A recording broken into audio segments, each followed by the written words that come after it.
നമസ്കാരം. ലൂസ് ടോക്കിലേക്ക് സ്വാഗതം. നമസ്കാരം. ഇന്ന് വളരെ സംഭവബഹുലമായിരുന്നു നിയമസഭ. നമ്മൾ ഇന്ന് രാവിലെ പറയുകയും ചെയ്യായിരുന്നു, ഇന്ന് നിയമസഭയിൽ ചിലപ്പോൾ എന്തെങ്കിലും നടക്കും. കാരണം ഈ ബജറ്റ് ആയിട്ട് ചർച്ചയായി അതിൻ്റെ പ്രധാനപ്പെട്ട ആളൊക്കെ സംസാരിക്കുന്നുണ്ട്, പിണറായി അവിടെ ഇരിക്കുന്നുണ്ട്. അതുകൊണ്ട് ഇന്ന് എന്തെങ്കിലുമൊക്കെ സംഭവിക്കും. രാവിലെ തുടങ്ങിയ പരിപാടിയാണിത്. രാവിലെ തൊട്ട് തുടങ്ങി എന്ന് പറഞ്ഞാൽ രാവിലെ തൊട്ട് ഇദ്ദേഹത്തിനെ എടുത്തിട്ട് അലക്കി അവസാനം വൈകിട്ട് പുള്ളി പൊട്ടിത്തെറിച്ചു. അതിലേക്ക് വരുന്നതിന് മുമ്പ് ഇന്നത്തെ പ്രധാനപ്പെട്ട വേറൊരു വിഷയം, നമ്മുടെ നരേന്ദ്രമോദി പത്മഭൂഷൺ നേടിയ മമ്മൂട്ടിയെ അദ്ദേഹത്തിന്റെ ഓഫീസിലേക്ക് വിളിച്ച് അദ്ദേഹവുമായിട്ട് നിന്ന് അതിന്റെ കുടുംബാംഗങ്ങളുമൊത്തുള്ള ചിത്രങ്ങൾ പുറത്തു വന്നിട്ടുണ്ട്. അത് പല ചിത്രങ്ങൾ, കുറെ ഫോട്ടോസ് ഉണ്ട്. അദ്ദേഹം ഓരോരുത്തരോടൊപ്പം നിന്ന് അദ്ദേഹം ഫോട്ടോ എടുത്ത്, മാത്രമല്ല അദ്ദേഹം ദുൽഖർ സൽമാനെ ഇങ്ങനെ ചേർത്ത് പിടിച്ച് നിർത്തിക്കൊണ്ട്. അതാണ് ഏറ്റവും രസം. അത് വേറൊരു കാര്യങ്ങളുണ്ട്. ഇവിടുന്ന് ആർക്കൊക്കെയുണ്ട്, പത്മവിഭൂഷൺകാർ രണ്ടുപേരുണ്ടായിരുന്നു, പത്മവിഭൂഷൺ വേറെ വെള്ളാപ്പള്ളി നടേശനൊക്കെ ഉണ്ടായിരുന്നു. പക്ഷേ ഇതൊക്കെ ഉണ്ടായിരുന്നിട്ടും ഇന്ന് പ്രധാനമന്ത്രി ഇന്നലെ മമ്മൂട്ടിയെയും കുടുംബത്തെയുമാണ് ചേർത്ത് പിടിച്ചത്. ആ ചേർത്ത് പിടിക്കുന്നതിലൂടെ അതേ ഒരു വലിയ സന്ദേശവും കൊടുത്തു. ഇവിടുത്തെ ഒരു അന്തം കമ്മിക്കും മിണ്ടാട്ടമില്ല, എല്ലാത്തിൻ്റെയും കിളി പോയി. കാര്യം മമ്മൂട്ടി ചീത്ത വിളിക്കാനും പറ്റില്ല. അന്ന് വയനാട്ടിൽ മമ്മൂട്ടി അവിടെ വന്നപ്പോൾ ഷോ കാണിക്കാൻ ചെന്ന ജില്ലാ സെക്രട്ടറി സംഘത്തിന് മമ്മൂട്ടി വരട്ടി വിട്ടല്ലോ. ചീത്ത വിളി എന്ന് പറഞ്ഞാൽ മമ്മൂട്ടിനെ വിളിക്കാൻ തറി ബാക്കിയില്ലായിരുന്നു. അതെ. അപ്പോൾ ഇന്ന് വേറൊരു വിഷയം ഉണ്ടായത് എന്താണെന്ന് ചോദിച്ചാൽ, ഈ മമ്മൂട്ടിയും പ്രധാനമന്ത്രിയും തമ്മിലുള്ള ഫോട്ടോ മമ്മൂട്ടി പങ്കുവയ്ക്കാൻ വൈകിപ്പോയി എന്ന് പറഞ്ഞുകൊണ്ട് ഒരു വിവാദം ഇതിനിടയ്ക്ക് ആരോടും. വിവാദങ്ങളാണല്ലോ വേറെ പണിയില്ലാത്ത കുറച്ചൊരു വിവാദം ഉണ്ടാകും. അപ്പോൾ യുവരാജ് ഗോകുലുണ്ടല്ലോ, അല്ലേ, നെടുമങ്ങാട്ട് സ്ഥാനാർത്ഥിയായിരുന്നു യുവമോർച്ച. യുവരാജ് ഗോകുൽ ഒരു ഫേസ്ബുക്ക് പോസ്റ്റ് ഇട്ടിട്ടുണ്ട്. യുവരാജ് ഗോകുൽ പറയുന്നുണ്ട്, പ്രൈം മിനിസ്റ്റർ ഓഫീസിൽ ഒരു അതിഥി എന്നാൽ ആ ആളുടെ ഫോട്ടോഗ്രാഫ്സ് എടുക്കുന്നത് പ്രൈം മിനിസ്റ്റർ ഓഫീസിന്റെ കീഴിലുള്ള ക്യാമറമാൻ. നമുക്ക് എടുക്കാൻ പറ്റില്ല. അത് ആ ക്യാമറാമാൻ എടുത്തതിന് ശേഷം പ്രൈം മിനിസ്റ്ററുടെ സോഷ്യൽ മീഡിയ പേജുകളിൽ ഇത് വരുമ്പോൾ വേണേൽ അവിടെ നിന്ന് എടുത്തോണം. ഇനി അഥവാ അല്ലെങ്കിൽ പോലും അതിനുശേഷം ഇവർക്കും ഇത് മെയിൽ വഴി അയച്ചു കൊടുക്കും. മമ്മൂട്ടിക്ക് അങ്ങനെയാണ് ഇത് കിട്ടുന്നത്. അതുകൊണ്ട് തന്നെ മമ്മൂട്ടി ഈ പടങ്ങൾ പങ്കുവയ്ക്കാൻ താമസിച്ചു. എങ്കിൽ പോലും അദ്ദേഹത്തിന്റെ ആ പടങ്ങൾ അദ്ദേഹം പങ്കുവെച്ചുകൊണ്ട് അദ്ദേഹം പറഞ്ഞു, എൻ്റെ ജീവിതത്തിലെ ഒരു അസുലഭ മുഹൂർത്തം എന്നുള്ള നിലയിലുള്ള ഒരു പോസ്റ്റാണ് അദ്ദേഹം ഇട്ടത്. മാത്രം നമ്മളൊന്ന് ഓർക്കണം, അദ്ദേഹം രാഷ്ട്രപതി ഭവനിൽ വെച്ചല്ല ഇത് സംഭവിച്ചിരിക്കുന്നത്. അദ്ദേഹം പ്രധാനമന്ത്രിയുടെ ഓഫീസിലോ ആയിരിക്കാം. അവിടെയാണ്. അവിടെയും വേറെ നമ്മൾ ഇനി ആലോചിക്കേണ്ട കാര്യമുണ്ട്. നരേന്ദ്രമോദി അദ്ദേഹത്തെ കുറിച്ച് ഏറ്റവും പ്രമുഖനായ നടൻ മമ്മൂട്ടി എനിക്കൊപ്പം വന്നു എന്ന് പറയുന്നത് അദ്ദേഹം വലിയൊരു അഭിമാനത്തോടെ പറയുന്ന രീതിയിലാണ്. എന്താണെങ്കിലും ഒരു മലയാളി എന്നുള്ള നിലയിൽ നമുക്കും അഭിമാനിക്കാം. മലയാളി എന്നുള്ള നിലയിൽ മാത്രമല്ല, മമ്മൂട്ടിയെ പോലെയുള്ള ഒരാളെ ആ അർഹിക്കുന്ന ഒരു പ്രാധാന്യം പ്രധാനമന്ത്രി കൊടുത്തു എന്നുള്ളതാണ് നമ്മൾ അതിനകത്ത് വായിക്കുന്നത്. ഇത് ഞാൻ ചോദിക്കട്ടെ, ഇത് ഇവിടെയാണെങ്കിൽ നടക്കും? CPM പിണറായി വിജയൻ മുഖ്യമന്ത്രി ആയിരിക്കുന്ന സമയത്താണെങ്കിൽ ഇങ്ങനെ ഒരു സംഭവം നടക്കും? ഒരിക്കലും നടക്കില്ല. ഞാനാണ് വലുതെന്ന് മൂന്നോളം പറയുന്ന ഒരാളാണല്ലോ. അപ്പം മറ്റൊന്നുമല്ല, ഇപ്പം നമ്മൾ ആലോചിക്കണം, നരേന്ദ്രമോദിയെ കാണാൻ പോകുന്നതും കേന്ദ്ര സർക്കാരുമായിട്ടൊരു കരാർ ഒപ്പുവയ്ക്കുന്നതോ അങ്ങനെ എന്തെങ്കിലുമൊക്കെ ചെയ്യുന്നത് ഏറ്റവും അധികം വിമർശന വിധേയമായിക്കൊണ്ടിരിക്കുന്ന ഒരു സംസ്ഥാനമാണ് കേരളം. എന്തിനു വേണ്ടിയാണെന്നറിയില്ല. ഇവർ പിൻവാതിൽ വഴി ഭയങ്കര ഒരു അഡ്ജസ്റ്റ്മെന്റ് ഉണ്ടാക്കിയതിന് ശേഷം മുൻവാതിൽ ഇവർ വലിയ വിവാദം. ഏറ്റവും കൂടുതൽ PM ശ്രീയിലും നമ്മൾ കണ്ടതാണല്ലോ. പിന്നെ മോദി ചീത്ത വിളിക്കുന്നു, ചെന്ന് അന്തസ്സായിട്ട് ഒപ്പിട്ട് കൊടുക്കുന്നു. നരേന്ദ്രമോദി ഗുജറാത്ത് മുഖ്യമന്ത്രി ആയിരിക്കുന്ന സമയത്താണെന്ന് തോന്നുന്നു ശിവഗിരിയിൽ വരുന്നത്. അതെ, ശിവഗിരിയിൽ വന്ന് 100ാം ദിവസം പ്രധാനമന്ത്രിയായി. അതൊരു പ്രത്യേകതയാണ്. അപ്പം ആ സമയത്താണ് ഇത് CPM പിണറായി വിജയൻ അടക്കമുള്ളവർ ഇതിനെതിരെ ബഹിഷ്കരിച്ചു വന്നു.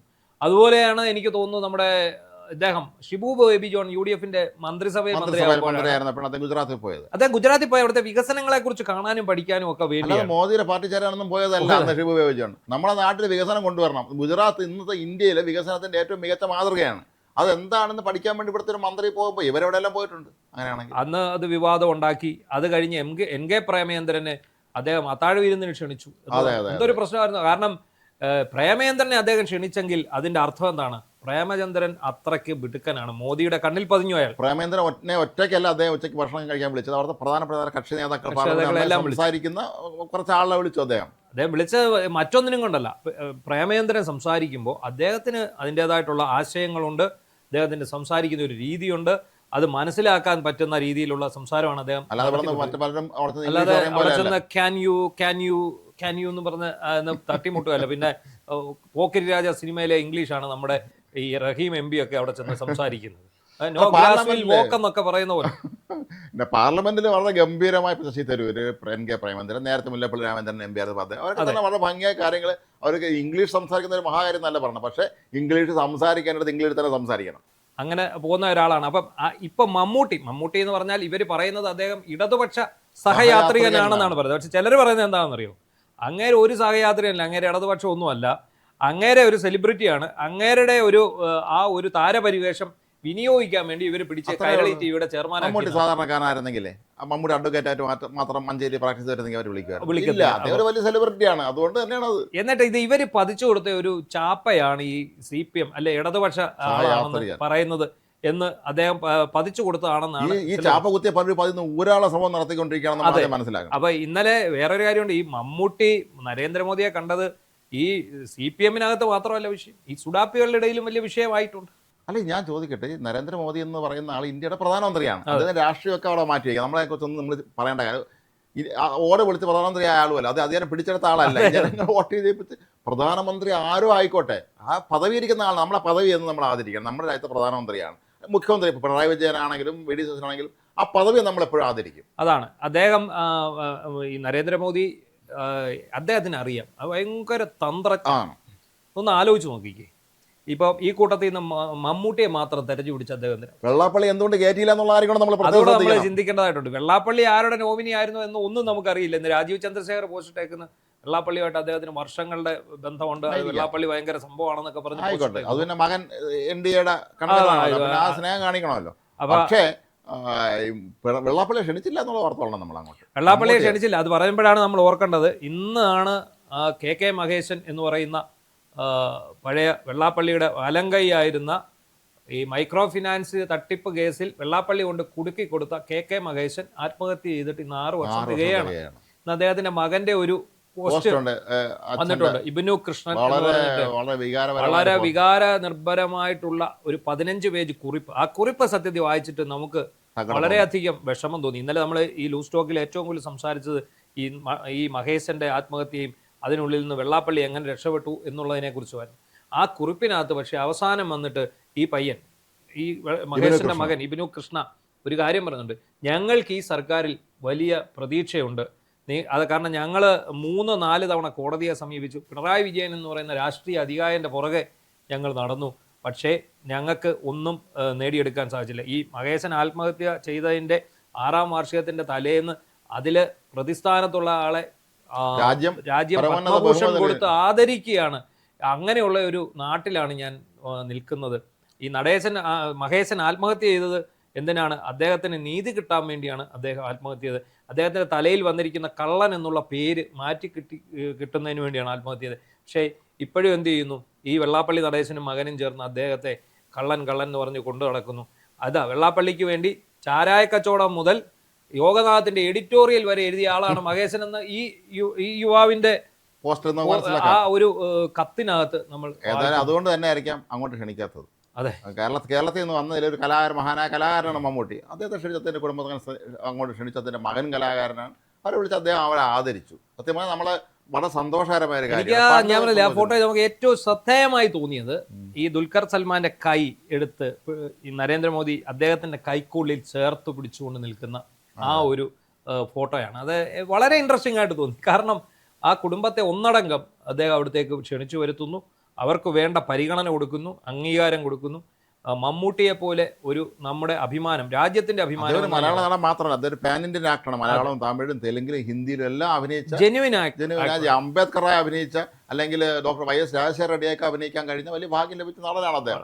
ഒരാളിനെ ആദരിക്കുന്നതിലൊന്നും ഒരു കുഴപ്പമില്ല. കമ്മികള് ഒന്ന് ആലോചിച്ചിട്ട് മിക്കവാറും ഇറങ്ങുള്ളൂ. പിന്നെ 2 മിട്ട കക്ഷികളുണ്ട്, അവരെന്തെങ്കിലും പറയാം. അവർക്കിപ്പോ അനഭിമതനാണ് മമ്മൂട്ടി. എന്താണെന്നറിയാം, വയനാടത്തെ വിഷയം നാടകം പൊളിഞ്ഞതോടെ മമ്മൂട്ടിക്കെതിരെ അന്ന് ഇവര് ഭയങ്കരമായിട്ട് പോസ്റ്റൊക്കെ ഇട്ടായിരുന്നല്ലോ. എന്തായാലും അങ്ങനെ ഒന്നാണ്. എന്താണെങ്കിലും നമുക്കറിയാം, നമ്മുടെ നാടിന്റെ അഭിമാനമായിട്ടുള്ള മമ്മൂട്ടിക്ക് പത്മഭൂഷൺ കിട്ടി. അദ്ദേഹത്തെ പ്രധാനമന്ത്രി അദ്ദേഹത്തിന്റെ ഓഫീസിലേക്ക് വിളിച്ച് ആദരിച്ചു.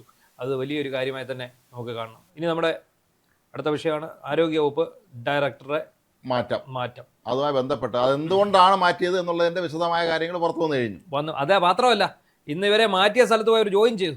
വേറെ വഴിയില്ലല്ലോ, വേറെ മാർഗ്ഗമില്ല. ഹൈക്കോടതി പറഞ്ഞു എളുപ്പം പോയി ജോയിൻ ചെയ്തോളാൻ പറഞ്ഞു. അങ്ങനെ ഇവിടുന്ന് കസേരയൊക്കെ എടുത്ത് അവിടുന്ന് അത് കെ മുരളീധരൻ അന്ന് പറഞ്ഞല്ലോ നിയമസഭയിൽ, സർക്കാർ മാറിയത് അറിയാത്ത ചില ഉദ്യോഗസ്ഥന്മാർ ഇവിടെ ഉണ്ട് എന്ന് പറഞ്ഞു. അതുകൊണ്ട് അവരെ കൊണ്ട് ഞങ്ങൾ ജയിക്കുമെന്ന് പറഞ്ഞിട്ടുണ്ടായിരുന്നു. അത് കറക്റ്റായി ചെയ്തു. ഈ ആരോഗ്യവകുപ്പ് ഡയറക്ടറെ കസേരയ്ക്ക് വേണ്ടി കഴിഞ്ഞ ഒരാഴ്ചയായിട്ട് വലിയ പിടിവലി നടന്നുകൊണ്ട് ഇരിക്കുകയാണ്. LDF സർക്കാരിൻ്റെ കാലത്ത് ക്രമരഹിതമായിട്ട് അല്ലെ നടപടികൾ ചട്ടങ്ങൾ മറികടന്നുകൊണ്ട് നിയമിച്ച ആളായിരുന്നു ഈ KJ റീന എന്ന് പറയുന്ന മൈക്രോബയോളജിയിൽ ഡോക്ടറാണ്, PG ഉള്ള ഡോക്ടറാണ്. ഈ ഡോക്ടർ എങ്ങനെ ഈ ആരോഗ്യവകുപ്പ് ഡയറക്ടറായി എന്നതിനെക്കുറിച്ചൊരു അന്വേഷണം തന്നെ വരാൻ പോവുകയാണ്. അവർ തീർത്തും അനർഹമായ ഒരു പദവിയിലേക്കാണ് എത്തിച്ചേർന്നതെന്നാണ് ഇപ്പോൾ പുറത്തു. സർക്കാർ എന്തുകൊണ്ട് ഇക്കാര്യത്തിൽ തൻ്റെ ഇടത്തോടു കൂടി നിന്നു എന്നുള്ളത് അന്ന് KT കേരള അഡ്മിനിസ്ട്രേറ്റീവ് ട്രിബ്യൂണൽ വിധി പ്രഖ്യാപിച്ചപ്പോൾ പോലും K മുരളീധരൻ ബോൾഡായി നിന്നുകൊണ്ട് എന്തുകൊണ്ട് നിലപാട് സ്വീകരിച്ചത് ഇപ്പോൾ നമുക്ക് മനസ്സിലായി. കൂടുതൽ കാര്യങ്ങൾ പുറത്തു വരും, ഇനിയും കൂടുതൽ കാര്യങ്ങൾ പുറത്തു വരാനുണ്ട് എന്നുള്ളതും പ്രധാനപ്പെട്ട. ഈ കാറ്റില് ഒരു പരാജയപ്പെടാനുണ്ടായ കാരണം സർക്കാർ പരാജയപ്പെടാതെ വക്കീലില്ലായിരുന്നു. ഇതിനകത്തൊന്നും നമ്മൾ പലതവണ ചർച്ച ചെയ്തൊരു കാര്യമുണ്ട്, ഇവിടുത്തെ വക്കീൽ സർക്കാർ ഒന്നുമില്ല. പക്ഷേ അവിടെ ഗവൺമെന്റ് പ്ലീഡറും അവരെല്ലാവരും കൂടെ ചേർന്ന് ഹൈക്കോടതിയിൽ കൃത്യമായി കാര്യങ്ങൾ അവതരിപ്പിച്ചു, വിഷയങ്ങൾ കൊടുത്തു. കാരണം എന്താ, മാനദണ്ഡം മറികടന്നാണ്. അതല്ല അവിടെ പറഞ്ഞത്. കാരണം അവിടെ പറഞ്ഞ ഒരു കാരണം ഇവരുടെ ചട്ടപ്രകാരമുള്ള അല്ലെങ്കിൽ ഇവരുടെ ഡെപ്യൂട്ടേഷൻ കാലാവധി അവസാനിച്ചു, അവരെ സ്റ്റേറ്റ് പബ്ലിക് ഹെൽത്ത് ലാബിലേക്ക് തിരികെ അയക്കാൻ ചെയ്യേണ്ടതാണ്. അപ്പോൾ ഡോക്ടർ V മീനാക്ഷി എന്ന് പറയുന്ന ഇപ്പോഴത്തെ ഡയറക്ടർ, ആ ഡയറക്ടറെ സർക്കാരാണ് നിയോഗിച്ചിരിക്കുന്നത്. ആ സർക്കാർ നിയോഗിച്ച സ്ഥിതിക്ക് അവരെ ഓർഡർ മുഖേന നിയോഗിച്ചത്. അവരും പറഞ്ഞ എന്താണ്, ഇവർ കാറ്റിൽ പോയി സ്റ്റേ വാങ്ങിച്ചുകൊണ്ട് വന്നപ്പോൾ അവർ പറഞ്ഞ എന്താണ്, നിങ്ങളെ നിയമിച്ചുകൊണ്ടുള്ള ഓർഡർ കൊണ്ടുവരും, ഞാൻ സീറ്റ് ഒഴിഞ്ഞു തരാം. സർക്കാർ പറഞ്ഞ, അതായത് ആരോഗ്യമന്ത്രി അവരോട് പറഞ്ഞത്, നിങ്ങളൊരു കാരണവശാലും ഒഴിയാൻ പാടില്ല, ഇവരെ ഞങ്ങൾ ഇവിടുന്ന് മാറ്റിത്തരാം. അങ്ങനെയാണ് ഇപ്പോൾ മാറ്റിയിരിക്കുന്നത്. അല്ല, അത് ഈ അന്തം കമ്മികളായ ഉദ്യോഗസ്ഥന്മാർക്ക് അനർഹമായ രീതിയിൽ കൊടുത്ത ഒരുപാട് നിയമനങ്ങൾ, ഇത്തരം കാര്യങ്ങളൊക്കെ തന്നെ പുറത്തു വരും. ഇത്ര ഒരുപാട് പേര് ഇരിക്കുന്നു. ഇതിന്റെ ഒരു കാര്യം നമ്മൾ കണ്ടില്ലേ, ഈ രക്ഷാപ്രവർത്തനം സംബന്ധിച്ച കേസിൽ ആലപ്പുഴ കോടതിയിൽ എന്താ സംഭവിച്ചത്? ആലപ്പുഴ കോടതിയിൽ അവിടെ പബ്ലിക് പ്രോസിക്യൂട്ടർ കഴിഞ്ഞ സർക്കാരിന്റെ ആളായിരുന്നു. അവരത് കാര്യമായിട്ട് അതിനകത്ത് ഇടപെട്ടു. ആ രീതിയിലാണ് ആ കേസിനകത്ത് ഈ പ്രതികൾക്കെല്ലാം മുൻകൂർ ജാമ്യം കിട്ടിയത്. പക്ഷെ ഇവിടെയും അതുപോലൊക്കെ തന്നെ നടന്നേനും ഇപ്പൊ ഇവരെന്താണ് കാണിച്ചതെന്ന് വെച്ചാൽ, ഇവർ വലിയ അതീവ ഗുരുതരമായ കൃത്യവിലോപമാണ് കാണിച്ചത്. അതുകൊണ്ടാണ് അവരെ മാറ്റിയത്. അതിന്റെ അതിനുള്ള നടപടി വേറെ വരുമായിരിക്കും. കാരണം ഈ കോഴിക്കോട് ഇത്തവണ നിപ്പ സ്ഥിരീകരിച്ചിട്ട് ഇവർ ഉച്ചയ്ക്ക് 1:30 ആയപ്പോൾ ഈ നിപ്പ സ്ഥിരീകരിച്ചുകൊണ്ട് പോസിറ്റീവ് റിപ്പോർട്ട് വരും. ഈ റിപ്പോർട്ട് അവർ നേരെ എന്ത് ചെയ്യുന്നു, കോഴിക്കോട് ജില്ലാ കളക്ടറെ അയച്ചു. എന്നിട്ട് ഇവർ ആരോഗ്യമന്ത്രിയുടെ കൂടെ പത്രസമ്മേളനത്തിൽ പങ്കെടുക്കും. ആ പത്രസമ്മേളനം കഴിയുന്നിടം വരെ അവർ ആ കാര്യം വേണ്ടിയിട്ട് ആരോഗ്യമന്ത്രി അവിടെ നിന്ന് കണ്ണുകളുടെ അവസ്ഥ നമ്മൾ കണ്ടത്. അദ്ദേഹം പെട്ടുപോയി. ആരോഗ്യമന്ത്രി എല്ലാ കാര്യവും നേരിട്ട് അന്വേഷിക്കാൻ പറ്റും. ആരോഗ്യ ഡയറക്ടർ ജോലി ഇതൊക്കെയാണ്. അതാണ്. അപ്പോഴാണ് ഈ സർക്കാർ മാറിയത് അറിയാത്ത ഉദ്യോഗസ്ഥർ ഇവിടെ ഉണ്ട്. ഇന്നലെ നിയമസഭയിൽ അദ്ദേഹം മറുപടി കൊടുത്തു, കൃത്യ മറുപടി. ഇവിടെ സർക്കാർ മാറിയത് അറിയാത്ത ഉദ്യോഗസ്ഥർ. അത് കഴിഞ്ഞ തവണത്തെ വീണമീട്ടലും റീൽസും എല്ലാം അദ്ദേഹം കൃത്യമായിട്ട് തന്നെ പറഞ്ഞു. അതിനെതിരെ ഇപ്പോഴും മുൻ ആരോഗ്യമന്ത്രി പോസ്റ്റ് ഇട്ടുകൊണ്ടിരിക്കുക. ഇന്ന് ഒരു വീഡിയോ ഇട്ടിട്ടുണ്ട്, കെ മുരളീധരൻ എവിടെയൊക്കെ തോറ്റത്. അന്ന് നല്ലൊരു മറുപടി പുള്ളി കൊടുത്തേക്ക്. എന്താ, ഈ കഴിഞ്ഞ വീണമീട്ടലിനെ കുറിച്ച് പറഞ്ഞപ്പോൾ മുൻ ആരോഗ്യമന്ത്രി വീണ ജോർജ് അദ്ദേഹത്തിനെതിരെ വലിയ വിമർശനമായിട്ട് രംഗത്ത് പറഞ്ഞു, തോറ്റു പോയൊരു വീട്ടിൽ ഇരുന്നാൽ മതി, തോറ്റു പോയൊരു ഈ വീട്ടിൽ ഇരുന്നാൽ മതി എന്ന് പറഞ്ഞു. വീട്ടിൽ ഇരിക്കുന്നവർ ഇതിനകത്ത് അഭിപ്രായം പറയേണ്ടെന്ന് പറഞ്ഞു. അപ്പൊ ഉടനെ ഇവർ നിങ്ങൾ എവിടെയൊക്കെ തോറ്റു എന്നുള്ള കണക്ക് അവതരിപ്പിച്ചോണ്ട് എന്താ താത്വികമായ അവലോകനം. പിന്നെ വീണ ജോർജ് പഴയ മാധ്യമപ്രവർത്തക ആയതുകൊണ്ട് വീണയ്ക്ക് അത് കൃത്യമായിട്ട് ഇത് അവതരിപ്പിക്കാനുള്ള ഒരു ശേഷിയുള്ളത് കൊണ്ടും അത് അവതരിപ്പിക്കുന്നുണ്ട്. പക്ഷേ കെ മുരളീധരനാണ് താരം. അദ്ദേഹത്തെ ഒരു പുല്ലും ചെയ്യാൻ ഇവർക്ക് കഴിയില്ല. മാത്രമല്ല, അദ്ദേഹം പറയുന്നത് രാഷ്ട്രീയപരമായിട്ടുള്ള മറുപടികളാണ്. അതിനെ ഒന്നും പ്രതിരോധിക്കാൻ ഇവർക്ക് കഴിയില്ല. അപ്പൊ ഇതിനകത്ത് ഈ പറയുന്ന ലേഡി, ഈ റീന എന്ന് പറയുന്ന ആൾ, അവർ സത്യത്തിൽ സർക്കാരിന്റെ കോട്ടയിൽ നിന്നുകൊണ്ടാണ് അവർ PGക്ക് പഠിക്കാൻ പോയത്. എന്ന് പറഞ്ഞാൽ സർക്കാരിന്റെ ശമ്പളം വാങ്ങിക്കൊണ്ട് PGക്ക് പഠിക്കാൻ പോകുന്നു. 3 കൊല്ലത്തെ PG അവർ 4 കൊല്ലം കൊണ്ടാണ് പൂർത്തിയാക്കി. അപ്പോൾ എന്ത് ചെയ്യണം, ഇങ്ങനെയുള്ളവർ സർക്കാരിന്റെ സ്പെഷ്യലിസ്റ്റ് കേഡറിലെ ജോലി ചെയ്യണം 10 വർഷം. അതിനുവേണ്ടിയാണല്ലോ പഠനത്തിന് പോയത്. അപ്പൊ ഈ 10 വർഷം ഈ സർക്കാരിന്റെ സ്പെഷ്യലിസ്റ്റ് കേഡറിൽ ജോലി ചെയ്യുമ്പോൾ എന്താ സംഭവിക്കുക, ഇവരുടെ സീനിയോറിറ്റി താഴെ അവർ ജൂനിയറായി. അവരെന്ത് ചെയ്തു, അവർ അഡ്മിനിസ്ട്രേറ്റീവ് കേഡറിൽ കയറിക്കൊണ്ടു. 2017 പ്രത്യേക ഇത് വന്നു, ഉത്തരവ് വന്നു സർക്കാരിൻ്റെ, അതായത് പിണറായി സർക്കാരിൻ്റെ. അതായത് ഇങ്ങനെ സർക്കാർ കോട്ടയിൽ പോയി പഠിച്ച് ഇതുപോലെ കോഴ്സ് പൂർത്തിയാക്കിയവർ നേരെ ഇങ്ങോട്ട് പോകണം. എവിടെ പോകണം, സ്പെഷ്യലിസ്റ്റ് കേഡറിലേക്ക് പോകണം. അങ്ങനെ പക്ഷെ ഇവർ മാത്രം പോയില്ല. ഇവർ അഡ്മിനിസ്ട്രേറ്റീവ് കേഡറിൽ തുടർന്നു. മാത്രമല്ല, അവർ വന്നിട്ട് ഹെൽത്ത് സർവീസ് ഡയറക്ടർ. മാത്രമല്ല, ഇതുപോലെ ഇവർ ചെയ്ത അതേ കാര്യങ്ങൾ ചെയ്ത ഡോക്ടർമാർക്ക് മെമ്മോ എടുത്തത് ഇവർ തന്നെയാണ്. അതെ, ഇതേ കാര്യം ചൂണ്ടിക്കാട്ടിയാണ് മെമ്മോ എടുത്തത്. നിങ്ങളെല്ലാവരും പോയി സ്പെഷ്യലിസ്റ്റ് കേഡറിൽ ജോലി ചെയ്യൂ. ആരാ പറഞ്ഞിരിക്കുന്നത്? അങ്ങനെ ജോലി ചെയ്യാൻ വിധിക്കപ്പെട്ട അല്ലെ അങ്ങനെ ജോലി ചെയ്യേണ്ട ഒരാൾ, അവിടെയാണ് അതിന്റെ ഏറ്റവും വലിയ രസം. അപ്പൊ ഇവരെന്താണ് ചെയ്യുന്നത്? ഇവര് അവരുടെ സ്വാധീനം ഉപയോഗിച്ച് ഇവർ ഇവിടെ തന്നെ തുടരുകയാണ്. ഇന്ന് മറുനാടനാണ് ആ വാർത്ത പുറത്ത് വിട്ടിരിക്കുന്നത്. ഇന്ന് എക്സ്ക്ലൂസീവായിട്ട് മറുനാടൻ്റെ ആ സ്റ്റോറി ഉണ്ട്. അപ്പോഴാണ് അറിയുന്നത് ഇവർ യോഗ്യല്ല ഈ സ്ഥലത്തിരിക്കാൻ. ഇവർ യോഗ്യല്ല. ഇവർ ശരിക്കും 10 വർഷം പുറത്ത് സർവീസ് സ്പെഷ്യലിസ്റ്റ് കയറി ജോലി ചെയ്യേണ്ടതാണ്. അതായത് പിന്നെ സ്റ്റേറ്റ് പബ്ലിക് ഹെൽത്ത് ലാബിൽ ജൂനിയർ അനലിസ്റ്റ് തസ്തിക ജോലി ചെയ്യേണ്ട ആളാണ് ഇപ്പോൾ ഇവിടെ വന്നിരിക്കുന്നത്. ഇതിനെ മാത്രമല്ല അവരെന്നിട്ട് അധികാരത്തിൽ പുതിയ സർക്കാർ അധികാരത്തിൽ വന്നു പുതിയ സർക്കാരിനിട്ട് പണിയാനുള്ള പരിപാടികളെല്ലാം ചെയ്തു. അപ്പോൾ അതിൻ്റെ പേരിൽ വേറൊരു നടപടി കൂടി അവർക്കെതിരെ ഉണ്ടാകും എന്നാണ് അറിയുന്നത്. ഇപ്പം നേരെ സ്റ്റേറ്റ് പബ്ലിക് ഹെൽത്ത് ലാബിലോട്ട് തന്നെ വേറെ മാർഗമില്ല. അപ്പോൾ അങ്ങനെ ഒരു വലിയ ഒരു അന്തം കമ്മിയെ കൂടി ഈ സർക്കാർ പറിച്ചു നട്ടിരിക്കുകയാണ്. അതോടുകൂടി ആ ഭാഗം ക്ലിയർ ആയി. ഡിഗ്രി പാസ്സാവാതെ PG അഡ്മിഷൻ കൊടുത്ത ഒരുപാട് അന്തം കമ്മികളുള്ള ഈ നാട്ടിൽ ആരും അത്ഭുതപ്പെടേണ്ട ഒരു കാര്യമില്ല. നമുക്ക് നിയമസഭയിലേക്ക് തന്നെ മടങ്ങി വരാം. ഇന്നത്തെ ഹൈലൈറ്റ് നിയമസഭ, അതായത് നിയമസഭ ചേരുന്ന സമയത്ത് ഇപ്പം നമ്മൾ ഇന്നലെ ഞങ്ങൾ സംസാരിച്ചതാണ്. ഈ നിയമസഭ ചേരുന്ന സമയത്ത് ഏറ്റവും കൂടുതൽ റേറ്റിംഗ് സഭ TV-ക്കായി മാറിയിരിക്കുകയാണ്. അതെ, കാരണം നമുക്ക് ശ്വാസം അടക്കി പിടിച്ച് കാണാൻ പറ്റും. ഇതിലെ ഷൈജു ദാമോദരന്റെ കമന്ററി പോലാണ് ഫുട്ബോളിൽ. എന്താണെന്ന് ചോദിച്ചു കഴിഞ്ഞാൽ ഭയങ്കര ഓളമാണ്. എന്താ പുള്ളി നല്ല ഈ പുള്ളിയുടെ ആവേശത്തിലൂടെ നമുക്ക് ഈ കളി കാണുമ്പോൾ എന്താ ഏത് കളിയുണ്ട്, ഇപ്പൊ ക്രിക്കറ്റ് ആണെങ്കിലും ശരി ഫുട്ബോൾ ആണെങ്കിലും ശരി, നല്ല കമന്ററി ഉണ്ടെങ്കിൽ നമുക്കറിയാം. ക്രിക്കറ്റിലെ ഏറ്റവും നല്ല കമന്റേറ്റർ രവിശാസ്ത്രി പഴയ ക്യാപ്റ്റനാണ്. അദ്ദേഹം ആണ് ഈ ക്രിക്കറ്റ് കമന്ററിക്ക് ഒരു ശൈലി കൊണ്ടുവന്നത്.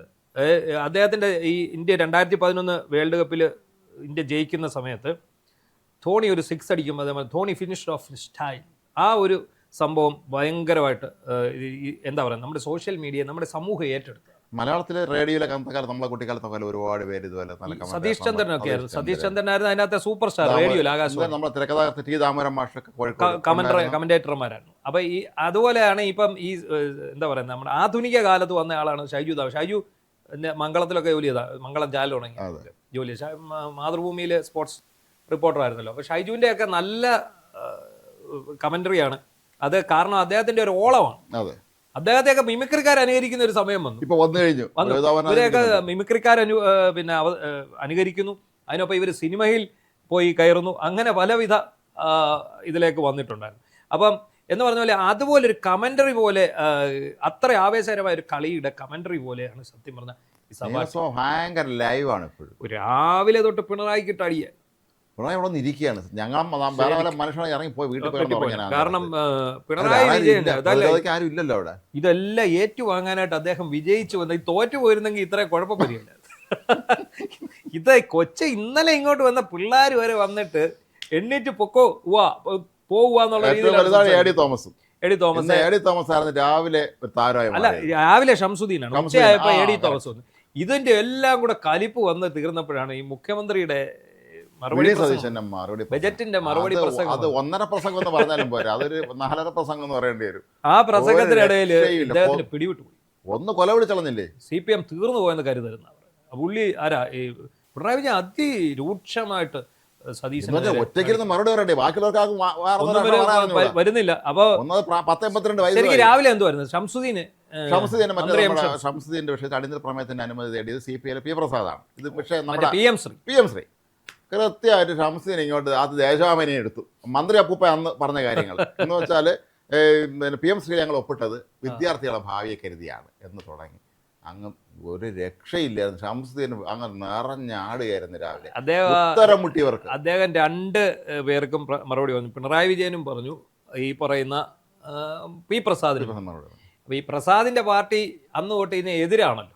എതിരായതുകൊണ്ട് P. പ്രസാദിന്റെ പാർട്ടിക്കാർ ഒരു അറിയാതെ പോയി ഒപ്പിട്ടത്. അപ്പം നിങ്ങൾ അറിയാതെ പോയി ഒപ്പിട്ടതാണ്. നിങ്ങളൊന്ന് ഉറക്ക കരഞ്ഞിരുന്നെങ്കിൽ, ഒന്ന് ഒച്ച വെച്ചിരുന്നെങ്കിൽ അവര് ചിലപ്പോ ഉണർന്നേനെ. ആ ഡയലോഗാണ് പഞ്ച് ഡയലോഗിലൂടെയാണ് സിനിമയിൽ സോം പറയുന്ന ഡയലോഗ് അത് വെച്ചിട്ട് എടുത്തോട്ടെ വീശി. അതേ പ്രസാദ് വളരെ നല്ലൊരു മനുഷ്യനാണ്, വളരെ സൗമ്യനും സ്വാത്യനും സത്യസന്ധനായ നല്ലൊരു മനുഷ്യനാണ്. പക്ഷെ ഈ അദ്ദേഹത്തിന് എന്താണ് എടുത്ത് കൊടുക്കുന്നത് മനസ്സിലാവുന്നില്ല. പാവത്തിനെ കൊണ്ട് ഇത് അവതരിപ്പിച്ചു വെറുതെ രാവിലെ അദ്ദേഹം പറഞ്ഞൊരു കാര്യമുണ്ട്. ഈ പിന്നെ RSSന്റെ അവരുടെ പുസ്തകങ്ങള് കണ്ണൂർ യൂണിവേഴ്സിറ്റിയിൽ പണ്ട് പഠിക്കാൻ കൊണ്ടുവന്നു. അന്ന് ന്യായീകരിച്ചവര് RSS നേതാക്കൾ എഴുതിയ പുസ്തകങ്ങൾ പഠിക്കാൻ ഏൽപ്പിച്ചു. പിന്നെ ഈ ഒപ്പിട്ടത് നാട്ടുകാരും അറിഞ്ഞില്ല, അവരുടെ മുന്നണിയിലുള്ളവർ പോലും അറിഞ്ഞില്ല. അറിഞ്ഞില്ല. പോയി ഒപ്പിട്ട് തിരിച്ചു കൊണ്ടുവന്നിട്ട് ദേശാഭിമാനി ഇതിനെ ന്യായീകരിച്ചൊരു ലേഖനം, ദേശാഭിമാനിയിൽ ഈ മന്ത്രി അപ്പൂപ്പനായിരുന്ന ശിവൻകുട്ടിയുടെ ഒരു ലേഖനം. അതായത് അവര് തരുന്നെന്ന് കഴിഞ്ഞാൽ അവരുടെ ഔദാര്യമൊന്നുമല്ല, നമ്മുടെ അവകാശമാണ്. നമ്മുടെ കുട്ടികളെ പാർശ്വവൽക്കരിക്കപ്പെടാൻ അനുവദിക്കില്ല. ഇവരുടെ ഈ കടുകട്ടി പ്രയോഗം ഉണ്ടല്ലോ, സ്വന്തം മക്കളെ കേന്ദ്രീയ വിദ്യാലയത്തിലും മറ്റു കൂടിയ സ്കൂളിലും പറഞ്ഞിട്ടാണ് ഇതൊക്കെ ഇതിനകത്ത് ഒപ്പിട്ടുകൊണ്ട് വലിയ കുഴപ്പമൊന്നുമില്ല. ഇതിനകത്ത് PM ശ്രീ എന്നൊരു പേര് എല്ലായിടത്തും എഴുതി വെക്കണമെന്നേ ഉള്ളൂ. പ്രധാനമന്ത്രിയുടെ പടം ഒന്നും വെക്കണ്ട. 1158 കോടി രൂപ SSK കിട്ടാനുണ്ട് സർവശിക്ഷ. നമ്മുടെ മെഡിക്കൽ കോളേജിലൊക്കെ ഹാർട്ട് അറ്റാക്ക് വന്ന് കിടക്കുന്ന ആളൊക്കെ ഉണ്ടല്ലോ, ഇതൊക്കെ കൊണ്ട് കാണിച്ചു കൊടുക്കുകയാണെങ്കിൽ അവർ മനസ്സറിഞ്ഞ് അവർ ചിരിച്ച് അവർ വളരെ പെട്ടെന്ന് ആരോഗ്യം വേണ്ടിയിട്ട് ഈ ബഹുഗുണങ്ങളുടെ ഈ പരിപാടികളല്ല. എന്നിട്ട് ഇതൊക്കെ കൊണ്ടുവച്ച് ഇവരിത് ഒപ്പിട്ട് വെച്ചു. മാത്രമല്ല ഇതൊരു സർക്കാർ ഇട്ടതാണ്, ഇത് തുടർച്ചയാണ്. അതാണ് ഷംസീർ പറഞ്ഞ പോയിന്റ്. സർക്കാരുകൾ എപ്പോഴും തുടർച്ചയാണ്. നിങ്ങൾ ഒപ്പിട്ട് വെച്ചാണ് ഞങ്ങൾ തുറന്നു പോയത്. ഓരോ സർക്കാർ ഒപ്പിട്ട എന്നാൽ അത് ഇല്ലാതാക്കാൻ ശ്രമിച്ചിട്ടില്ല, ഇല്ല, പറഞ്ഞതേ ഉള്ളൂ. ഒരു റിക്വസ്റ്റ് അങ്ങോട്ട് കൊടുത്തിട്ടേ ഉള്ളൂ, വേറെ ഒന്നും സംഭവിച്ചിട്ടില്ല. വേറെ ഫോർമാലിറ്റി ഉണ്ട്. അത് ഞങ്ങളിത് ഒരു റിക്വസ്റ്റ് എഴുതി കൊടുത്തു, ഞങ്ങളൊരു എതിർപ്പ് അറിയിച്ചു. എതിർപ്പ് അറിയിച്ചിട്ട് പൈസ വെച്ച് കൈ വെച്ചിട്ടാണ്. ഈ പൈസ മേടിച്ചതും പിന്നീടാ വരുന്നത്. ഈ ഒപ്പിട്ടതും പൈസ മേടിച്ചതും ഒക്കെ ഇവർ മറച്ചു വെച്ചിരിക്കുകയാണ്. കാരണം എന്ത് മിണ്ടാൻ പറ്റുമോ, എന്തെങ്കിലും മിണ്ടാൻ പറ്റുമോ? എന്നിട്ട് ഒരു കാര്യമുണ്ട്, ഈ വെള്ളാപ്പള്ളി നടേശൻ പണ്ട് പറഞ്ഞ പോലെ അങ്ങ് മെഴുകുകയാണ്. ഈ കിടന്ന് മെഴുകി എന്തോ ഇതിനകത്ത് തന്നെ കിടന്ന് മെഴുകുക, വീണടത്ത് കിടന്ന്. നിയമസഭയിലെ കാര്യം 82 വയസ്സായ പിണറായി വിജയൻ ഇറങ്ങി ഈ 30 ദിവസം 40 ദിവസമൊക്കെ ഉള്ള പിള്ളേരുടെ അടുത്ത് ഇറന്ന് ഗുസ്തി പിടിക്കാൻ നടക്കുക എന്ന് പറഞ്ഞ് അവസാനം അദ്ദേഹം തോറ്റു തിന്നാൻ പാട്ട് ദയനീയമായിട്ട് അവസാനം ചൂടായി. അദ്ദേഹം ചൂടായി. എഡി തോമസിന്റെ കാര്യം നമുക്ക് അല്ല, അപ്പൊ ഈ അവസാനം ഇത് എന്താണ് ഇദ്ദേഹം പറഞ്ഞത്? ഇദ്ദേഹം പറഞ്ഞത് എന്താണ്? നിങ്ങൾ ഒരു ഉപസമിതി രൂപീകരിക്കുന്നു. നിങ്ങളുടെ ഉപസമിതി ഞങ്ങൾ കണ്ടില്ല, ഞങ്ങൾ രൂപീകരിച്ചു. നിങ്ങൾ രൂപീകരിച്ച് നിങ്ങൾ ഇറങ്ങി നിങ്ങളുടെ പണിക്ക് പോയി. എന്നിട്ട് May 8 വീണ്ടും വന്നിരിക്കുകയാണ്. നിങ്ങൾ തന്നെയായിരുന്നു എന്ന് പറഞ്ഞു. അതെ, നിങ്ങൾ തന്നെയാണ് എന്ന് പറഞ്ഞു. ഇപ്പൊ നിങ്ങൾ തുടങ്ങി വെച്ചതിനെ ഞങ്ങൾക്ക് എങ്ങനെ പ്രതിരോധിക്കാൻ കഴിയും? മാത്രമല്ല SCERT നാഷണൽ എഡ്യൂക്കേഷൻ പോളിസിയുടെ സിലബസ് നടപ്പാക്കി എന്നുള്ള കാര്യം അദ്ദേഹം പറഞ്ഞു. ആണല്ലോ, എല്ലാം ചെയ്തു, എല്ലാം അടിയൻ ചെയ്തിട്ടാണ് വീരസ്യം പറയുന്നത്. കാവ്യവൽക്കരണം എതിർക്കാൻ പോയത് ഫണ്ട് നഷ്ടമാകുമെന്ന് കണ്ടപ്പോഴാണ് ഞങ്ങൾ ഒപ്പിട്ടത്. നേരത്തെ അറിയത്തില്ല, ഈ ഫണ്ട് വാങ്ങിച്ചോണ വകമാരി ചെലവഴിച്ച് വിദേശത്ത്. അല്ല, ഈ വാചകമൊക്കെ ഇപ്പൊ പറയാതെ ആദ്യമേ ഇതങ്ങ് പറഞ്ഞാൽ പോയി. നിങ്ങളുടെ ഔദാര്യമൊന്നുമല്ല, ഇത് ഞങ്ങൾക്ക് അവകാശപ്പെട്ടതാ, ഞങ്ങൾ ഇത് ഒപ്പിടും മേടിക്കും. ഇത് ആദ്യമേ അങ്ങ് ചെയ്താൽ പോരെ? അതും ആരും അറിയാതെ പോയി തലവഴി മുണ്ടിട്ട് ഒപ്പിട്ടയച്ച് ഇപ്പൊ വന്ന് കിടന്ന് തള്ളുകയാണ്. ഷാംസുദി അവിടെ അടിച്ചിരുത്തി. എന്താണെങ്കിലും തിരുവഞ്ചൂര് സ്പീക്കർ പറഞ്ഞു അടിയന്തര പ്രമേയത്തിന് അനുവദിച്ചു. ഈ മറുപടി ആപ്റ്റാണ്. ഇതിനകത്ത് എല്ലാ കാര്യങ്ങളും ഉണ്ട്. അടിയന്തര പ്രമേയത്തിന് അനുവദിച്ചു. അത് കഴിഞ്ഞ് പിന്നെ ഇങ്ങനെ ചർച്ചകളൊക്കെ പോവാണ്. പക്ഷേ പിന്നെയാണ് ഇതിലും വലുത് വരാനിരിക്കുന്നതേ ഉള്ളായിരുന്നു. സത്യം പറഞ്ഞാൽ നമുക്ക് വളരെ സത്യം പറഞ്ഞാൽ ഈ പിണറായി വിജയനെ നമ്മൾ ഒരുപാട് വിമർശിക്കും, ഒരുപാട് നമ്മൾ അദ്ദേഹത്തിനെതിരെ കടുത്ത വാക്കുകൾ പ്രയോഗിക്കും. പക്ഷേ നമുക്ക് ഇന്നത്തെ അവസ്ഥ കണ്ടപ്പം രാവിലെ ഉച്ചയ്ക്ക് ഭയങ്കര ദയനീയാവസ്ഥ തോന്നി. കാരണം എ ഡി തോമസിനെ അറിയാമല്ലോ, രക്ഷാപ്രവർത്തനത്തിനിടെ തലയടിച്ച് പൊട്ടിച്ച അദ്ദേഹത്തിന്റെ കല്ലൂർ അനിൽ ആൻഡ് പാർട്ടി അവതരിപ്പിച്ച കലാപരിപാടിയാണ്. ഈ ഗൺമാന്മാരെ ഉപയോഗിച്ച് ഈ യുവാക്കളെ അമർച്ച ചെയ്യുന്നതിന് വേണ്ടി, യൂത്ത് കോൺഗ്രസ്സുകാർ പിള്ളേരെ അമർച്ച ചെയ്യുന്നതിന് വേണ്ടി ഉപയോഗിച്ചപ്പോൾ ആലപ്പുഴ വെച്ച് അടി കിട്ടി. അങ്ങനെ MLA അയാളാണ് എ ഡി തോമസ്. അതായത് KSUവിൻ്റെ അവിടുത്തെ അന്നത്തെ ജില്ലാ പ്രസിഡന്റ് ആയിരുന്നു. കൂടെ ഉണ്ടായിരുന്ന അജയ് ജുവൽ കുര്യാക്കോസ്, നമ്മൾ പലപ്പോഴും പറഞ്ഞിട്ടുള്ള യൂത്ത് കോൺഗ്രസിന്റെ സംസ്ഥാന സെക്രട്ടറി. ഇന്നാണ് എ ഡി തോമസ് ആദ്യമായിട്ട് നിയമസഭയിൽ പ്രസംഗിക്കുന്നത്. അപ്പൊ അതേ ആദ്യം തുടക്കമൊക്കെ നല്ല രസമാണ്. എനിക്ക് സത്യത്തിൽ ഒരു നല്ല യുവാവ്, ആ യുവാവിന്റെ ആ ഒരു പ്രസംഗം എനിക്ക് ഭയങ്കരമായിട്ട് ഇഷ്ടപ്പെട്ടു. എന്നെ ഭയങ്കര അല്ല, ഞാൻ എപ്പോഴും മനസ്സിൽ വിചാരിക്കുന്നു, കാര്യം ആലോചിക്കുന്നു, ഈ UDF നിരയിലെ വന്നിരിക്കുന്നതെല്ലാം ഒന്നിനൊന്നും മിടുക്കന്മാർ, പിള്ളേർ സെറ്റും വിദ്യാഭ്യാസമുള്ള വിവരമുള്ളവരാണ്. മറ്റേ ഇതല്ല മറ്റേ കഞ്ചാവടിച്ച കക്ഷികളോ അതല്ലെങ്കിൽ മറ്റേ വ്യാജ സർട്ടിഫിക്കറ്റ് വാങ്ങിച്ചോണ്ടൊന്നല്ല, നല്ല വിവരമുള്ളവർ വിദ്യാഭ്യാസമുള്ളവരോട് ഇരിക്കുന്നത്. അല്ല, നന്നായിട്ട് അവർക്ക് അവതരിപ്പിക്കാൻ അറിയാം. അതാണ് ഇപ്പം ഞങ്ങളുടെ നാട്ടുകാരൻ ശാന്തകുമാർ ഇന്ന് അവിടെ പ്രസംഗിക്കുന്നത് കണ്ടു. തൊട്ട് പിന്നാലെയാണെന്ന് തോന്നുന്നു. അതിന് തൊട്ട് പിന്നാലെയാണ് എ ഡി തോമസ് പ്രസംഗിച്ചത്. ഇവരെല്ലാവരും കൃത്യമായ ഹോംവർക്ക് ചെയ്തുകൊണ്ട് കൃത്യമായിട്ട് പ്രസംഗിക്കുന്നത്. അദ്ദേഹം ആലപ്പുഴക്കാർക്ക് നന്ദി പറഞ്ഞുകൊണ്ട് അദ്ദേഹം പിന്നെ ഒരു കഥയിലേക്ക് പോവുകയാണ്. ആ കഥ പറച്ചിൽ ഒരു ഈണമുണ്ടായിരുന്നു, അല്ലേ? ആ കഥ പറച്ചിലിന് ഒരു ഈണമുണ്ട്. ആ കഥ പറച്ചിലിനകത്ത് ഈ അല്ല, എ ഡി തോമസ് ഇങ്ങനെ പതുക്കെ കത്തി കയറി വന്നിട്ട് അവസാനം പൊട്ടിത്തെറിക്കുകയാണ് ഇയാള്. അയാളപ്പോൾ 1978 ജൂൺ 28 മറ്റോ ഇതുപോലെ നിയമസഭയിൽ 28 വയസ്സുള്ള 77 ഒരു നിയമസഭയിൽ ഒരു യുവാവ് പ്രസംഗിക്കുകയാണ്. ഒരു MLA ചോര പുരണ്ട ഷർട്ടുമായി വന്ന് ആ ഷർട്ട് ഉയർത്തി കാണിച്ച് അതിതീവ്രമായിട്ട് പ്രസംഗിക്കുകയാണ്. ആ സഭയിലിരിക്കുന്നവരൊക്കെ കാതു കൂർപ്പിച്ച് കേട്ടിരിക്കുന്ന ആ പ്രസംഗം. അതിൽ പറയുന്നു, എന്താണ് എന്നെ പോലീസ് പോലീസ് മർദ്ദിച്ചു, ലോക്കപ്പിലിട്ട് എന്നെ മർദ്ദിച്ചു. ലോക്കപ്പ് മർദ്ദനത്തിന്റെ അവസ്ഥ, പോലീസ് മർദ്ദനത്തിന്റെ ഭീകരത വിളിച്ചു പറഞ്ഞുള്ള പ്രസംഗം ഇപ്പോഴും സഭാരേഖകളിൽ കാണാം. ആ ഷർട്ട് ഉണ്ടെങ്കിൽ ആ ബ്ലഡ് ഒന്നുകൂടെ ടെസ്റ്റ് ചെയ്യണം, നല്ലതാണ് ഇയാളെ തന്നെയാണെന്നുള്ളത് സത്യം. അത് സൂക്ഷിച്ച് വെച്ചിട്ടുണ്ടെങ്കിൽ. എന്നിട്ട് അദ്ദേഹം ഇത് കലാപരമായിട്ട് പറഞ്ഞു അന്നത്തെ ആ യുവാവാണ് ഇന്നത്തെ ഇവിടുത്തെ പ്രതിപക്ഷ നേതാവ്, മുൻ മുഖ്യമന്ത്രി പിണറായി വിജയൻ. ഈ പിണറായി വിജയൻ എൻ്റെ തല അടിച്ച് കീറിയ കഥയാണ് അദ്ദേഹം പറഞ്ഞത്. എന്നിട്ട് അദ്ദേഹം പച്ചക്കള്ളം സഭയിൽ പറഞ്ഞു എന്നാണ്. അത് രക്ഷാപ്രവർത്തനമാണെന്നും അവരാക്രമിക്കാൻ ശ്രമിച്ചു. അതായത് മാന്യമായി സമരം ചെയ്ത, അതായത് ഭരണഘടന അനുശാസിക്കുന്ന അഭിപ്രായ സ്വാതന്ത്ര്യം, സമരം ചെയ്യാനുള്ള സ്വാതന്ത്ര്യം, ആ സ്വാതന്ത്ര്യം വെച്ച് സമരം ചെയ്തു വന്ന താൻ അടക്കമുള്ള നിരവധി യൂത്ത് കോൺഗ്രസ്സുകാരുടെ തല അടിച്ച് കീറിയതിന് ശേഷം ഇവിടെ വന്നു നിന്ന് പച്ചക്കള്ളം പറഞ്ഞ പിണറായി വിജയനെ വലിച്ചു കീറി ഒട്ടിച്ച് മുഖത്തോട് മുഖം നോക്കി നിന്ന്.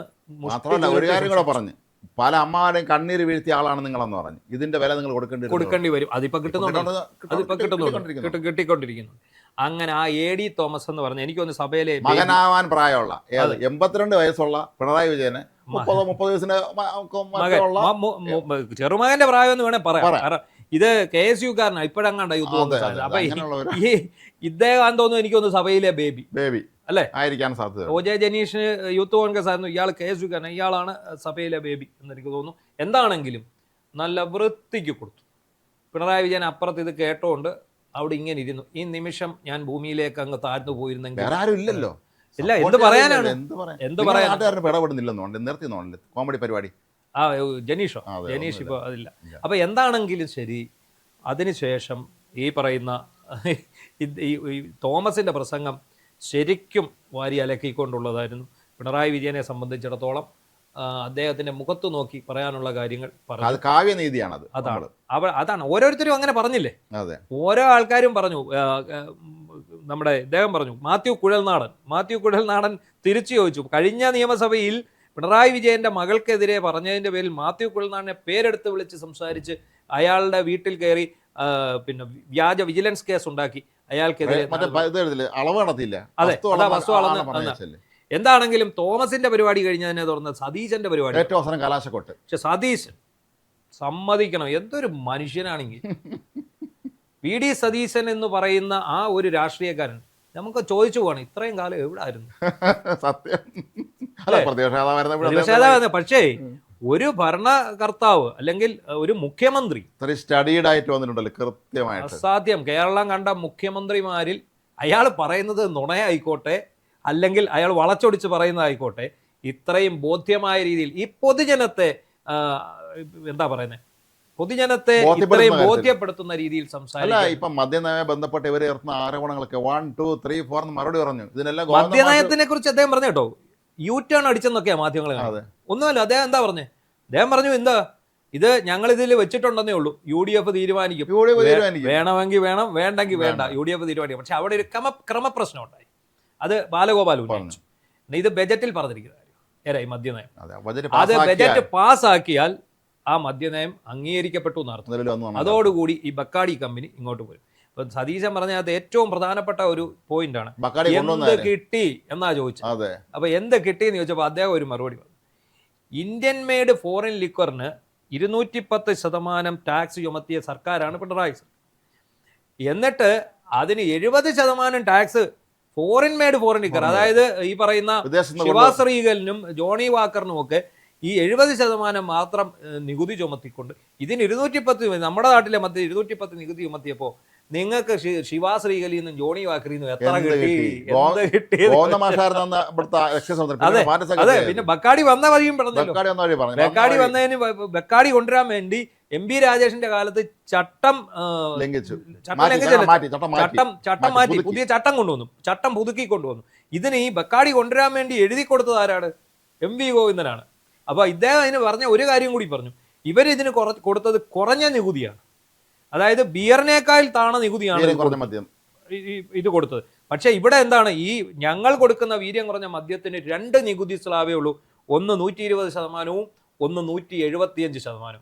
ഈ 2 ഇത് കൂടിയ ശതമാനമാണ്. പിന്നെ വീര്യം കുറഞ്ഞ മദ്യമാണ് ഞങ്ങൾ കൊടുക്കുന്നത്, നിങ്ങൾ വീര്യം കൂടിയ മദ്യം, അതായത് മറ്റേ ഫോറിൻ ലിക്കർ ഉണ്ടല്ലോ, ഏതാ original foreign made foreign liquor, അതിനകത്ത് 48% വരെ ആൽക്കഹോൾ കണ്ടന്റ് ഉള്ള ആ മദ്യത്തിനാണ് നിങ്ങൾ 70% ടാക്സ് ഇട്ടിട്ട് ഇന്ത്യൻ മെയ്ഡ് ഫോറിൻ ലിക്വർ അതിനെക്കാട്ടിലും എത്രയോ താഴെയാണ് അതിന് 210% ടാക്സ് മേടിച്ചു കൊടുത്തത്. നിങ്ങൾക്ക് എന്ത് കിട്ടി എന്നാണ് ചോദിച്ചത്. കിട്ടി കാണും, അതാണ് പറഞ്ഞത്. എന്താണ് പക്ഷെ ഇതിനിടയ്ക്ക് പിണറായി വിജയൻ ചൂടായി. രാവിലെ തൊട്ടെടുത്തിട്ട് അടുക്കുമല്ലയോ, കൊച്ചു പിള്ളേർ വരെ വന്ന് തേമ്പിയച്ചു. വയസ്സായ ആൾക്ക് വട്ടം ദേഷ്യം വരുന്നു. CPM തീർന്നു പോയെന്ന് നിങ്ങൾ കരുതരുത്. നിങ്ങൾ എന്താണ് കരുതിയത്?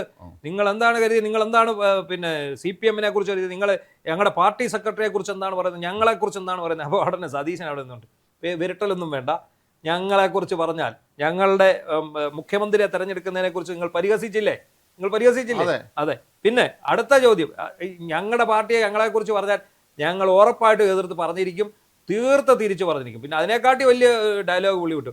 നിങ്ങൾ വന്ന് പറയുകയാണ് മദ്യം വ്യാപിപ്പിക്കല്ലേ. 28 ബാറുള്ള സമയത്താണ് പിണറായി വിജയൻ അധികാരത്തിലേക്ക്. അയാൾ ഇറങ്ങിപ്പോകുമ്പോൾ 900 ബാറുണ്ട്. എന്നിട്ട് അവര് വന്ന് നമ്മളോട് ഈ 900 ബാറിലും മറ്റേ ഇതാണല്ലോ കൊടുക്കുന്നത്, ഡ്രിങ്ക്സ് ആണല്ലോ.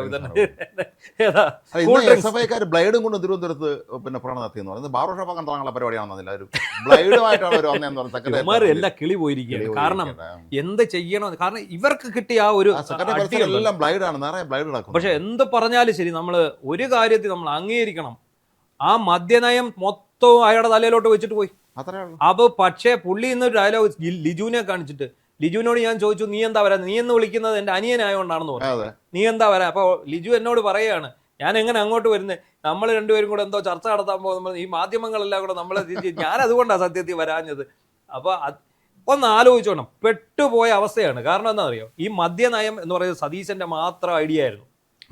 അതിനകത്ത് സതീശൻ പെട്ടതാണ്. അതിനകത്തൊന്നും അയാൾ തലയൂരാൻ അയാൾ ചെയ്ത 2 ദിവസത്തെ ഹോംവർക്കാണ്. പഴയ സമ്മേളന രേഖ മുഴുവൻ പൊക്കി എടുത്തിട്ട് ഈ MV ഗോവിന്ദൻ ഉത്തരവിട്ട സാധനം അത് മുഴുവൻ എടുത്തതിന് ശേഷം ഇദ്ദേഹം ഇവിടുന്നോണ്ട് പഠിച്ചിട്ട് ഇങ്ങോട്ട് കൊണ്ടുവച്ച സാധനം നേരെ തിരിച്ച്, നിങ്ങൾക്ക് എത്ര കിട്ടി, വെക്കാടിന്ന് എത്ര കിട്ടിയെന്ന് ചോദിച്ചാൽ നേരെ തിരിച്ച് അങ്ങോട്ട് വെച്ചു കൊടുത്തു.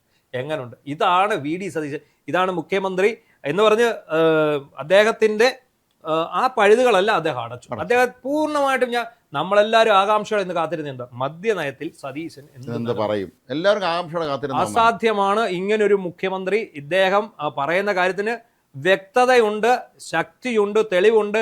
അല്ലാതെ കരിമണൽ കണ്ണൻ സ്വകാര്യവൽക്കരിച്ചെന്ന് എവിടാണെന്നാ ചോദിച്ചത്. കരിമണൽ കണ്ണൻ സ്വകാര്യവൽക്കരിച്ചത് നിങ്ങൾ ബജറ്റിൽ എവിടെ അത് കാണിക്കാമെന്ന് ചോദിച്ചു. ആർക്കും കാണിക്കാനില്ല, തീർന്ന കാര്യം.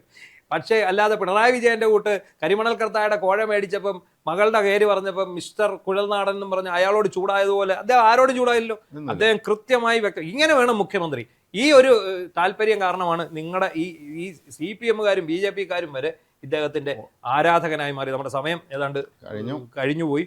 എന്തായാലും വളരെ നല്ല ഒരു പെർഫോമൻസ് ആയിരുന്നു നമ്മുടെ മുഖ്യമന്ത്രിയുടേത്. നമുക്ക് കൂടുതൽ മുഖ്യമന്ത്രി AD തോമസും N ഷംസുദ്ദീൻ എല്ലാവരും ഇന്ന് സഭയിൽ ഗംഭീരമായ സത്യം പറഞ്ഞ പിണറായി വിജയനോട് നമുക്ക് വളരെയധികം സഹതാപം തോന്നുന്നു എന്ന് പറഞ്ഞു. ഈ പ്രായത്തിൽ ഇതൊക്കെ അനുഭവിക്കേണ്ടി വരുമല്ലോ എന്നുള്ള ഒരു വിഷമമാണ് സത്യം. ആ സഹതാപം നിലനിർത്തിക്കൊണ്ട് തന്നെ പറയുന്നു. നന്ദി, നമസ്കാരം.